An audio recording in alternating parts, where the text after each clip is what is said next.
guys, welcome to our YouTube channel, and today we are going to learn how to sign in Khan Academy. So let's get started.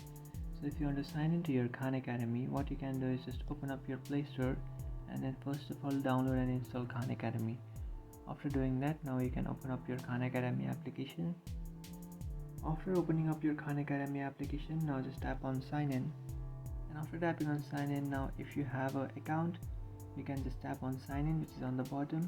If you don't have an account, you can just create an account by tapping on the following options like Google, Facebook, Apple, or you can just tap on this sign up with email option, and by tapping on that option you have to create your account using your email.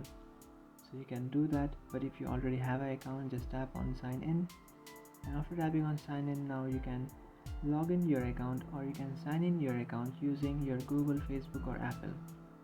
So you can continue with that, or if you want to manually enter your email address and password, you can do that. So I would like to enter my email address and password. So after entering your email address, now you can enter your password and then tap on sign in. And after tapping on sign in, here you can see I have successfully logged into my Khan Academy account. So that's it guys, this is how to log into your Khan Academy. If you find this video helpful, don't forget to like and subscribe to our channel. If you have any doubts, feel free to comment below. Thanks for watching.